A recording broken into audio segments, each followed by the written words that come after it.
Hi, my name is Mario Vigil, and I will be presenting Formats Over Time Exploring UK Web History by Andrew Jackson.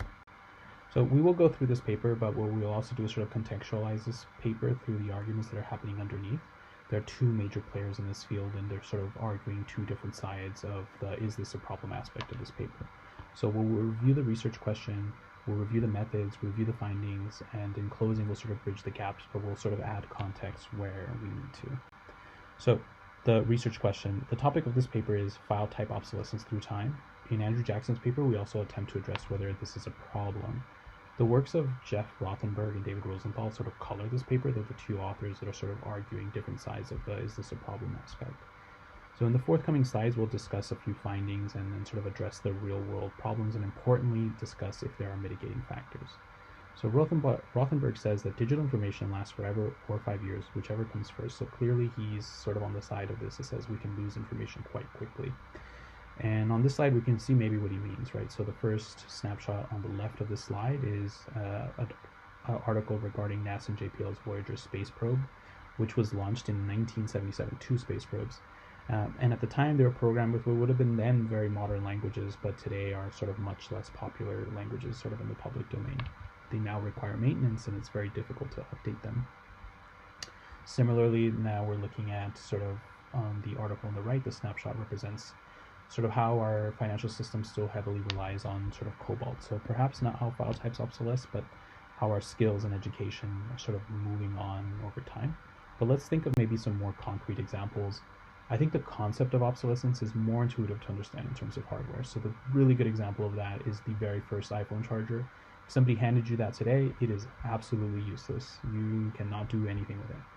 And the second picture represents a picture that actually Rothenberg uses in his presentation. It's a picture of the Rosetta Stone and a bunch of other sort of like file storage systems that are also now obsolete. And it's a good metaphor for what we could be losing if sort of we're not careful.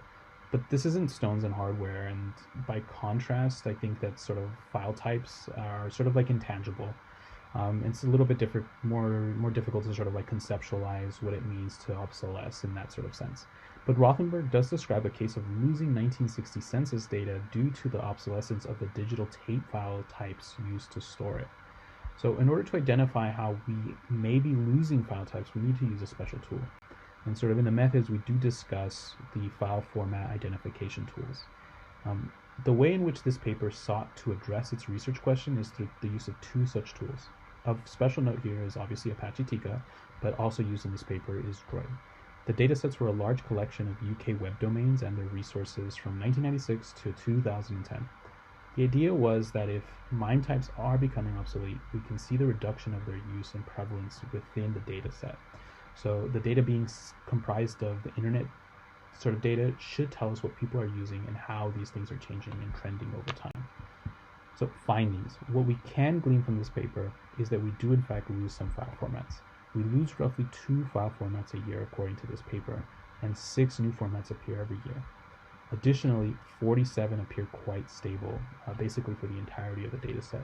But we have 2 good examples of sort of the diverging paths. So at the top, on the right, the graph here, on the top you can see how stable JPEG is, and you can see how XBM file formats essentially are heading into obsolescence. But what does that mean? Like, are there mitigating factors? There's something going on. And so we can look at that in sort of the additional findings. Jackson finds that file types that are more common are also older. And this suggests that popularity mitigates potential obsolescence. And so this is sort of the network effect, and we'll sort of get into that a little bit later. But graphically, what we can see, if popularity had no effect, the graph on the right would look much different. So please remember this is in log scale. So if it had no effect, it would rise sharply and sort of plateau. But what we have here is actually a linear relationship. So the sort of file types that are boxed on the right, there are more prevalent in this data set and also are there longer, right? So you can see that there's sort of this relationship between time and popularity. He writes that a format that has been around longer is exponentially more common than a younger format. And I think heuristically this makes sense. The popularity of something can sort of preserve that thing as people sort of find more and more ways to use it. And a good example of that is in what we discuss here in implications and network effects. This paper supports Rosenthal's position that most formats last longer than 5 years, and network effects stabilized formats. The picture on the left is a graphical depiction of a network, but I think a good example of the sort of network effect and file format perseverance, I guess, is in Microsoft Office. So that program is so ubiquitous that it stabilizes the longevity of file types like docx, xlsx, and ppt. It's used so frequently in academic and professional settings that it would be so difficult for another product, even if it was better, to sort of supplant them. And this is where sort of Metcalfe's law comes in. The value of a network goes as the square of the number of nodes. And the format does not go obsolete because it is widely enough used for the cost of obsolescence to dominate any possible benefits. So, thoughts and conclusions. This isn't in the paper itself. However, I think Andrew Jackson contextualizes through research the thoughts and concerns of two separate authors with opposing views. Rothenberg sees our data as something we can lose. A good metaphor for that is the Library of Alexandria. So it was set fire by the Romans a very long time ago, but the metaphor here is that there's a lot of knowledge that could be lost. And I think that Rothenberg sort of sees our technological environment is something that moves quite quickly, and maybe he's not wrong, right? So he talks a lot about CDs, and if you gave me some CDs and you told me that in one of these CDs is like the lottery number, I would still have a hard time extracting that information. However, as it relates to MIME types, they're not just bytes and hardware. I think that there might be some more stability.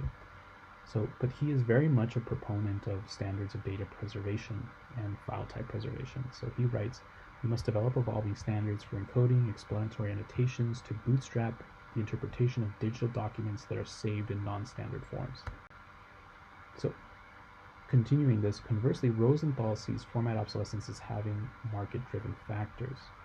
These factors mean that the market will conduct some level of self-regulation as popularity sustains certain file types. So he writes that in a small proportion of cases in which the format migration becomes necessary, delaying performing until the last possible moment, which is when the reader requests access, results in the migration being performed at the lowest possible cost with the greatest possible fidelity. I think that they maybe sort of have different angles on the preservation of file types and data, but I also think that network effects can maybe even keep something preserved for too long. And maybe a good example of that is COBOL in finance. Many other languages have become popular over the years. COBOL is a skill that is diminishing among the general population.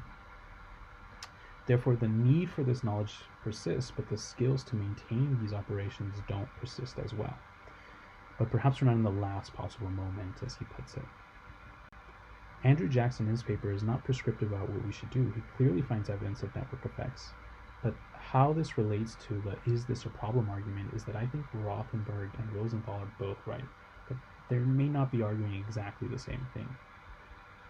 And Andrew Jackson's paper adds evidence to a major contributing factor in this argument is network effects do seem to regulate stability of MIME types. Second, MIME types do die. Both of those elements were sort of evidenced in this paper. And in the Jackson paper, we can see how updates to HTML and eventually XHTML evolve, and so maybe there's a pattern to these effects that we could then also study. But I think that if we were to look at the two sort of arguments, whether we're going to lose something sort of almost catastrophically, I think that we're not heading into a Library of Alexandria type moment. But I also agree that we have to have standards to regulate and preserve certain important information that maybe aren't just market-driven features, right? So I don't know, like a very drastic example would be like nuclear codes or something like that. Like regardless of whether the market dictates that something like that would need to be updated or these sort of programs would need to be updated is irrelevant to the sort of like safety of it all. So I think that that's sort of like the sort of this paper sort of contextualizes those two arguments, and that maybe that there is something to both of these arguments, but definitely that file types do sort of obsolesce, and there's maybe a pattern to some of that, and maybe network effects sort of stabilize some of these effects. Thank you so much for your time. These are the works cited in this presentation. Thank you so much.